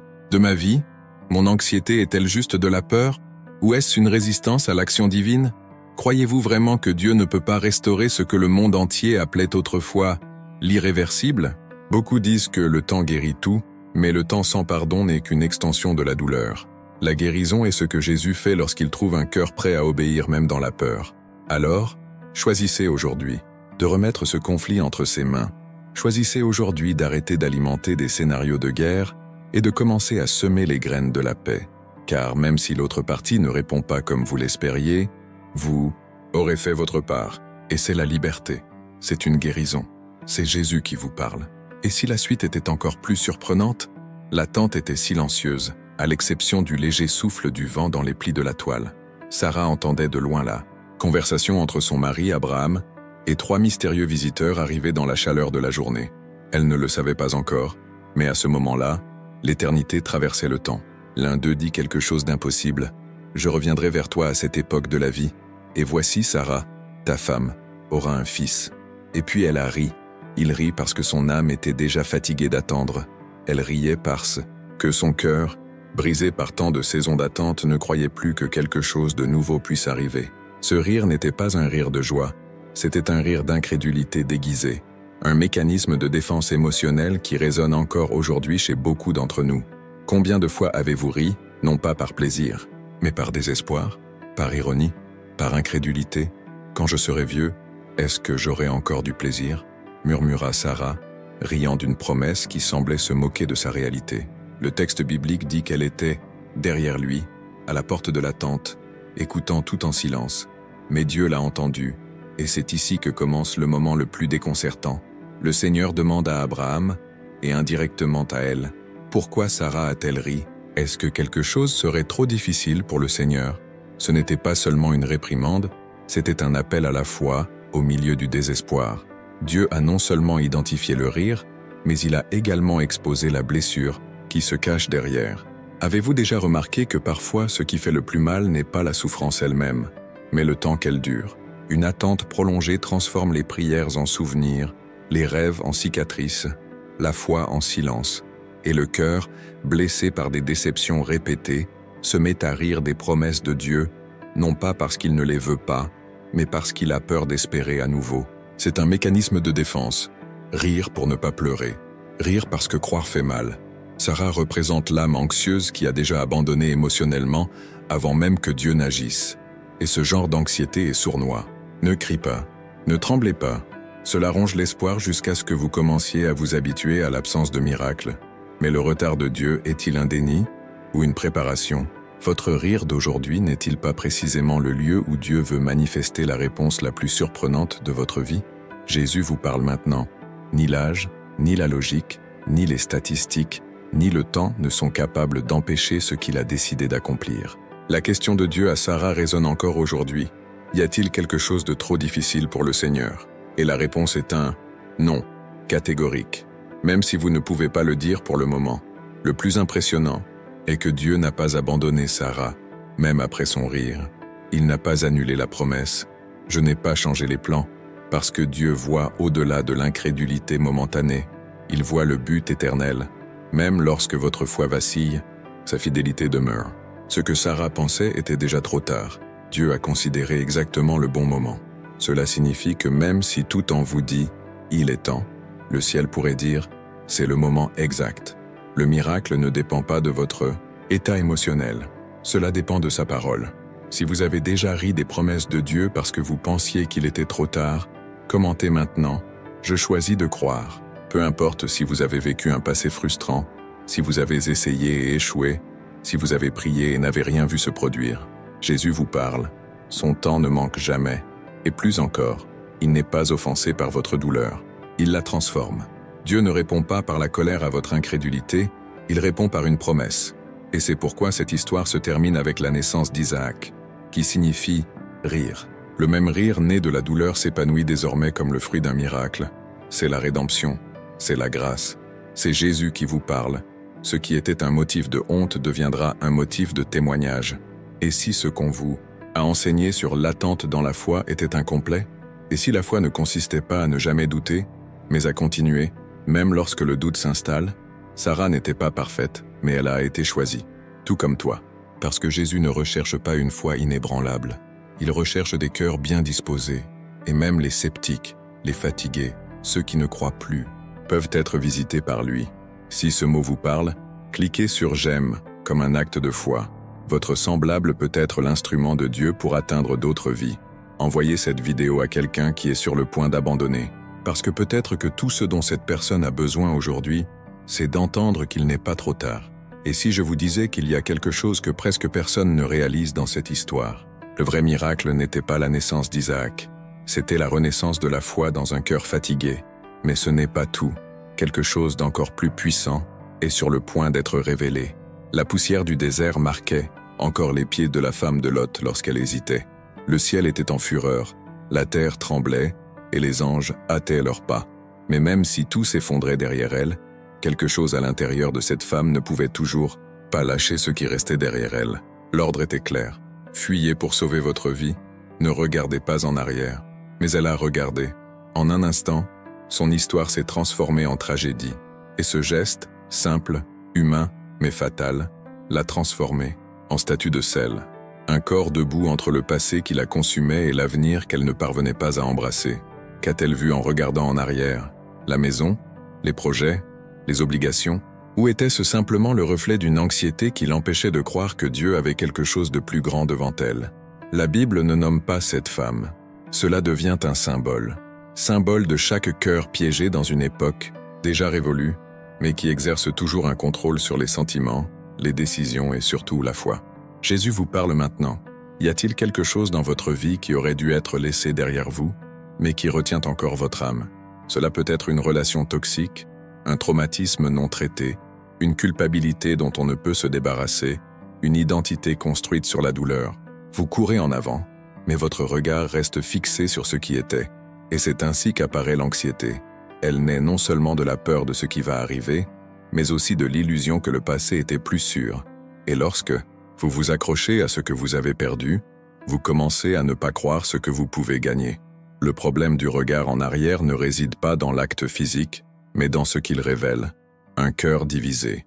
Un cœur qui négocie encore avec la douleur. Et le plus dangereux, c'est juste que l'anxiété donne l'impression que revenir en arrière serait plus confortable que d'avancer. Il vaut mieux se souvenir que croire. Mais ce que vous avez perdu est-il plus grand que ce que Dieu fera? Croyez-vous vraiment que le seul bon moment de votre vie était celui qui est derrière vous? Ou cette nostalgie est-elle en réalité un lien spirituel déguisé en souvenir? La femme de Lot n'a pas eu la chance de recommencer. Mais c'est le cas. Jésus vous parle. Le temps qui s'est écoulé ne définit pas la valeur que vous avez. Ce qui est fini ne limite pas ce qu'il peut restaurer. Ce qui vous retient dans le passé bloque la plénitude de ce que Dieu veut vous offrir aujourd'hui. Il est temps de faire demi-tour. Pas seulement les yeux, mais le cœur, et marcher. L'angoisse qui naît du souvenir a un pouvoir silencieux. Vous pouvez être entouré d'opportunités, de paroles prophétiques, de chemins ouverts, et pourtant être émotionnellement paralysé par quelque chose qui est déjà terminé. Et puis surgissent les « et si ». Et si j'avais fait les choses différemment? Et si je n'avais pas perdu ça? Et si je ne récupère jamais? L'ennemi utilise le « et si » pour créer des prisons mentales. Mais le Saint-Esprit utilise « même si » pour vous libérer. Même si tout s'est écroulé. Même si vous avez échoué, même si le temps a passé, Dieu le peut encore. Il en reste encore. C'est encore possible. Si vous avez l'impression de trop regarder en arrière, déclarez dans les commentaires « Je choisis d'avancer ». Ce n'est pas seulement un commentaire, c'est un acte de foi. Parce que parfois, passer à autre chose fait plus mal que se souvenir. Mais la liberté ne réside pas dans la mémoire, elle réside dans le pas que vous décidez de franchir. C'est pourquoi Jésus appelait toujours en avant. Il n'a jamais dit « Revenez à l'état actuel des choses ». Il disait toujours « Viens, lève-toi, marche, suis-moi ». Parce que celui qui marche avec Jésus ne revient pas. Et même si vous trébuchez, il vous tient la main. L'anxiété ne peut pas être votre guide. La mémoire ne peut pas être votre maître. Ce qui a été laissé derrière n'est plus utile pour ce que Dieu construit actuellement. Oublier le passé, c'est manquer de respect à l'histoire. Ou est-ce honorer l'avenir que Dieu a pour vous? Beaucoup de gens pensent que vaincre équivaut à abandonner, mais ce n'est pas le cas. Vaincre, c'est permettre au Saint-Esprit de racheter votre douleur sans qu'il continue à dicter le cours de votre vie. Jésus ne veut pas que vous niiez ce que vous avez vécu. Il veut transformer ce que vous avez vécu en carburant pour ceux qu'il vous livrera. Ainsi, aujourd'hui, sa voix vous répond exactement là où vous êtes, au milieu du chemin, entre ce qui est passé et ce qui est à venir. Et la question qu'il pose ne porte pas sur ce qui reste. C'est « Êtes-vous prêt à me faire confiance même si vous ne comprenez pas tout ?» Respirez profondément. Permettez-vous de ressentir ce message. Imaginez maintenant Jésus tenant votre visage, détournant le regard du passé et vous disant « Je suis le chemin. Il n'y a pas de salut à Sodome. Il n'y a pas de vie dans ce qui vous a détruit. Il n'y a pas de paix dans quelque chose que Dieu a déjà fermé. Ce qui nous attend, c'est la grâce, la guérison, un nouveau départ. Mais pour vivre cela, il faut accepter que le passé ne puisse plus être votre référence. Il peut être un témoin, jamais une prison. Cela peut être un apprentissage, jamais une identité. Cela peut être un souvenir, jamais un point d'ancrage. Et si je vous disais que le plus grand miracle que Dieu veut faire aujourd'hui est de vous donner la paix avec ce que vous avez perdu, car lorsque l'on fait la paix avec le passé, l'anxiété perd de son pouvoir. Et puis vous pourrez enfin vous reposer dans le moment présent. L'avenir que Dieu a préparé n'est pas là-bas, il est en avance. Mais cela ne peut être vécu que par ceux qui acceptent de quitter la statue de sel et de continuer à marcher. Et voici la partie la plus impressionnante de cette histoire. Il ne savait plus qui il était. Le nom était toujours Méphibosheth, mais l'âme était méconnaissable. Blessé enfant, subissant les conséquences d'une chute qui n'était pas de sa faute, il a grandi caché, honteux, entendant des chuchotements sur son état, estropié des pieds, vivant à Lo-debar, un lieu d'oubli, de silence et d'exclusion. Il était le petit-fils d'un roi, le fils d'un prince, mais il vivait comme s'il était un fardeau. La douleur de ne pas se sentir digne, l'angoisse de vivre dans l'ombre de sa propre histoire, l'angoisse constante de ne pas être accepté, de ne pas appartenir, de ne pas être assez. Combien de fois Méphibosheth a dû se répéter « Je ne suis personne, je ne vaux rien, mon histoire est terminée avant d'avoir commencé ». Et puis un jour, sans prévenir, quelqu'un frappe à la porte. Militaire, voiture, un appel qui n'avait aucun sens. Le roi voulait le voir. David l'avait appelé, pas pour le punir, pas pour l'exposer, mais pour le restaurer, pour le mettre sur la table. Qui est ton serviteur pour que tu regardes un chien mort comme moi? Telle fut la réponse de Méphibosheth à la grâce. Il ne pouvait pas croire qu'il avait encore de la valeur. Et peut-être qu'aujourd'hui vous êtes là aussi, vous sentant comme un chien mort, quelqu'un d'oublié, blessé, déconnecté de vous-même. L'anxiété érode l'identité. Elle crée une version d'elle-même déformée par le traumatisme, la peur et la culpabilité. Et quand on ne sait plus qui on est, toute parole dure devient une phrase.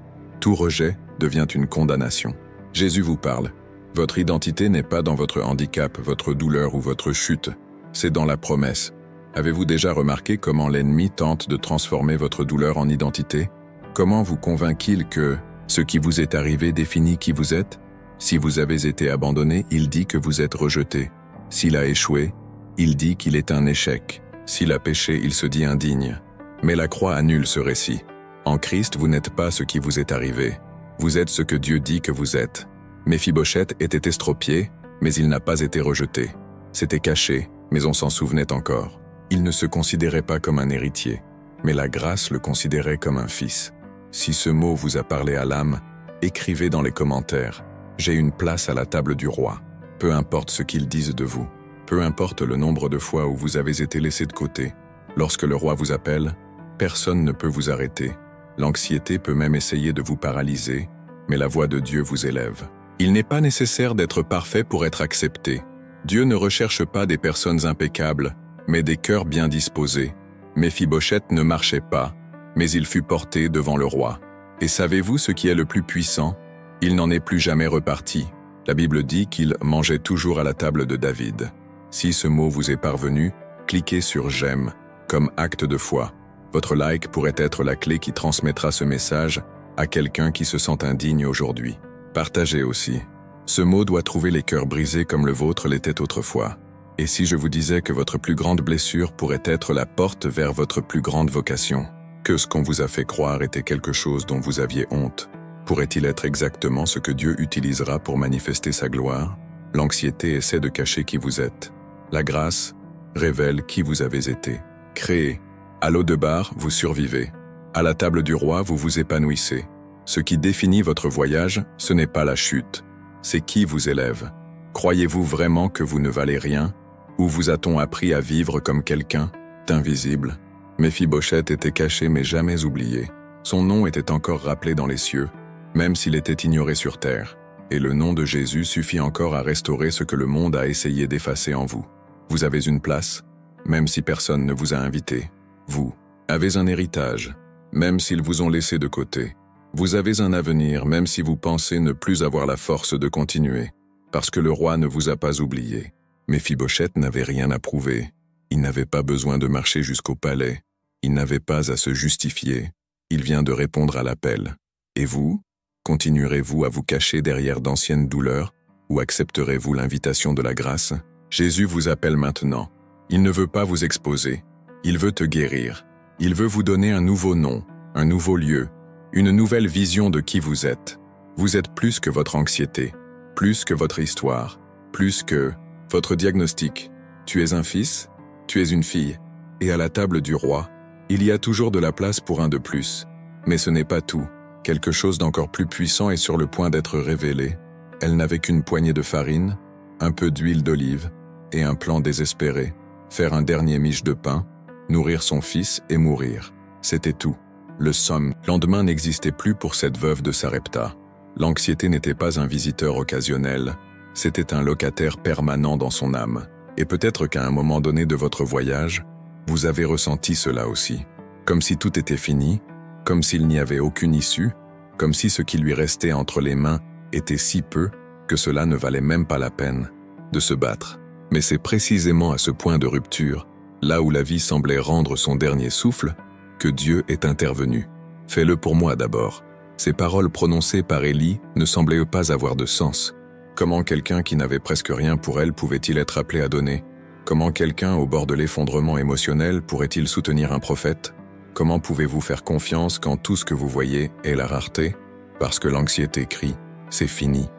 Mais la foi murmure, abandonnez-vous. Et c'est à ce moment-là que tout change. Ce que cette femme ne savait pas, c'est que son obéissance à ce moment décisif la relierait à un miracle quotidien. Dieu n'a pas envoyé une tonne de farine. Il n'a pas inondé la maison d'huile. Mais chaque jour, il y en avait assez. Toujours assez. Votre anxiété vient-elle du fait que vous croyez que vous devez tout contrôler, alors qu'en fait, Dieu ne vous demande que le premier pas. L'anxiété nous enferme dans les projections de demain. La foi nous invite à vivre aujourd'hui. On n'a pas promis beaucoup à la veuve de Sarepta pour les années à venir. On lui a simplement dit de donner le peu qu'elle avait. Et quand il fit cela, le miracle commença. Pas sous les applaudissements, pas avec des lumières, mais en silence, à l'intérieur du vaisseau. L'huile d'olive ne manquait pas, la farine qui ne manquait jamais. Le miracle qui accompagnait le nouveau jour. Si ce message vous a parlé, commentez maintenant. Jésus est ma subsistance quotidienne. Parce que peut-être que votre plus grand combat aujourd'hui n'est pas contre la peur de l'avenir, mais contre le fait de s'accrocher au contrôle. Jésus vous parle. Demain est entre ses mains, mais vous devez décider de ce que vous ferez d'aujourd'hui. Allez-vous continuer à être paralysé par le doute, par la peur de ne pas l'avoir, par la peur de le rater? Ou aurez-vous confiance que le Dieu qui prend soin des oiseaux, des fleurs et de la veuve prend aussi soin de vous maintenant? Mais, et si je vous disais que le plus gros obstacle à votre miracle n'est pas le manque de ressources, mais le manque de livraison? Parce que parfois, Dieu ne multiplie pas avant, il multiplie après l'obéissance, après la foi. Après cette décision, cela semblait irrationnel. L'anxiété appelle la logique, la foi appelle à l'abandon. Et là, entre le four et la farine, la veuve de Sarepta nous enseigne qu'il est possible de vaincre l'anxiété, non pas quand on a tout, mais quand on fait confiance à celui qui est tout. Croyez-vous vraiment que votre avenir dépend de ce que vous avez ou de ce qu'est Dieu? C'est la question qui change tout. Le peu que vous avez entre les mains peut sembler insuffisant, mais donné à Dieu, il devient le germe d'un miracle permanent. Le monde dit, gardez-le. L'anxiété dit, il va manquer. Jésus dit, fais confiance. Et peut-être êtes-vous là, aujourd'hui, à attendre un grand signe du ciel, alors que Dieu vous demande juste une petite livraison. Vous, n'avez pas besoin de comprendre le processus pour vivre le but. Il vous suffit de dire oui. Et parfois, le oui le plus puissant est celui que vous donnez lorsque tout en vous crie non.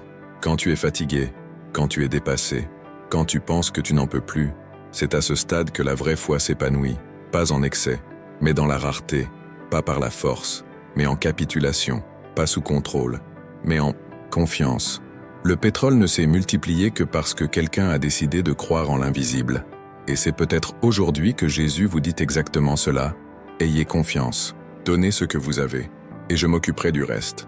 L'anxiété essaie de voler votre paix, vos projets, votre point de vue, mais la foi vous rend ce que vous pensiez avoir perdu, l'espoir, clarté, vie. La veuve de Sarepta n'a pas reçu de vaines promesses. Elle a vécu de vraies expériences, tous les jours, transformateurs. Et vous le pouvez aussi.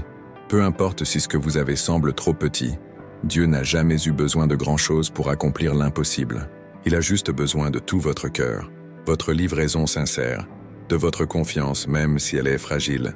Parce que lorsque vous lui donnez ce que vous avez, il libère ce dont vous avez besoin. Êtes-vous prêt à vivre ce niveau de confiance? Ou allez-vous encore attendre d'avoir tout sous contrôle pour ensuite vous reposer? C'est peut-être le plus gros mensonge auquel vous ayez jamais cru. Que la paix vient une fois que tout s'est bien passé. La vérité, la paix commence lorsque l'on décide de faire confiance, même si rien n'a de sens. Ce que Dieu veut faire en vous ne dépend pas de ce que vous avez, mais de votre confiance. Jésus vous parle. L'huile ne manquera pas, la farine ne s'épuisera pas. Demain est déjà entre ses mains. Mais aujourd'hui, il le met dans le vôtre. Et c'est ici, à ce point final du voyage, que vous décidez. Allez-vous continuer à vivre piégé dans ce que vous craignez, ou allez-vous commencer à marcher sur la base de ce que vous croyez? Si vous êtes prêt à donner aujourd'hui à Jésus, écrivez « J'ai confiance dans le Seigneur », car cette phrase pourrait être votre premier pas et le début d'un miracle qui ne cessera jamais. Si vous êtes arrivé jusqu'ici, c'est parce que Dieu touche les zones les plus profondes de votre âme. Ce voyage n'était pas seulement une question de mots, c'était une question de libération, de déchirer les voiles, de briser les chaînes invisibles et de toucher cette douleur que vous n'avez peut-être jamais eu le courage de vous avouer, même pas à vous-même. Combien de fois avez-vous regardé votre vie et pensé « Je n'ai plus la force » ? Combien de nuits avez-vous vécu dans le noir, essayant de comprendre pourquoi l'angoisse vous consume la poitrine, pourquoi l'anxiété semble crier plus fort que la foi? Mais Jésus vous parle. Il était là, du début à la fin, dans chaque mot. Dans chaque histoire, dans chaque larme que vous avez pu verser en regardant cette vidéo. Il était, est et sera toujours à vos côtés. Et maintenant, il est temps de prier.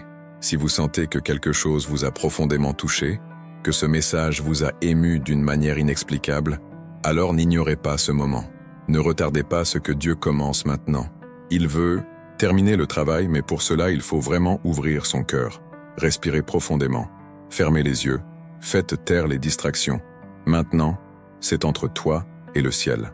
Seigneur Jésus, en ce moment je place devant toi chaque cœur blessé, chaque esprit chargé, chaque âme épuisée.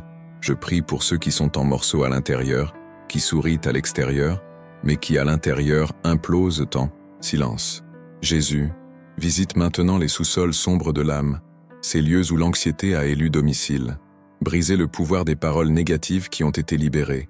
Annulez les pactes silencieux avec la peur, interrompez maintenant tout le cycle de l'auto-sabotage. Vous êtes le prince de la paix, alors que votre paix envahisse cette vie maintenant. Entrez avec votre baume, Seigneur. Libérez cette personne qui pense avoir déjà tout perdu. Cela montre que même s'il y a encore du souffle, il y a encore de la promesse. Au nom de Jésus, je déclare la délivrance, la guérison émotionnelle, la guérison spirituelle. Que l'anxiété tombe au sol, que l'esprit soit purifié, que le cœur soit restauré. Puisse cette personne sentir maintenant ton étreinte, Jésus. Faites-lui savoir qu'elle n'est pas seule, qu'elle ne l'a jamais été. Scelle, Seigneur, cette prière avec ton Saint-Esprit, et puisse-t-elle sentir le renouveau monter comme une rivière dans sa poitrine. Amen. Si vous avez prié avec moi, sachez, c'était plus qu'une prière, c'était une étape importante, un tournant, une renaissance.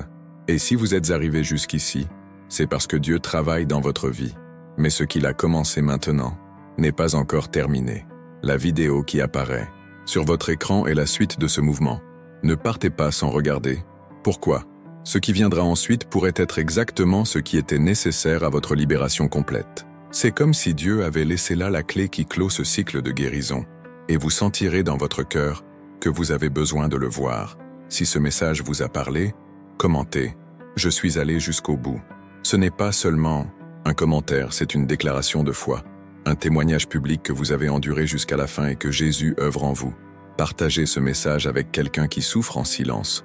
Vous pouvez être le pont entre la douleur de quelqu'un et le soulagement de Dieu. Abonnez-vous à la chaîne maintenant, pas seulement en tant que spectateur, mais en tant que membre d'une communauté qui croit, qui prie, qui s'élève mutuellement. Lorsque vous vous inscrivez, vous dites « Seigneur, je veux continuer à entendre ta voix ». Et ici, vous trouverez de nouveaux mots qui vous soutiendront dans les jours difficiles. Et rappelez-vous ce qui est écrit dans Philippiens 4:7. « Et la paix de Dieu, qui surpasse toute intelligence, gardera vos cœurs et vos pensées en Jésus-Christ. » Maintenant, partez, mais n'y allez pas seul. Emportez cette paix avec vous et cliquez sur la vidéo suivante, car le mot suivant pourrait être le souffle dont votre esprit a si désespérément besoin.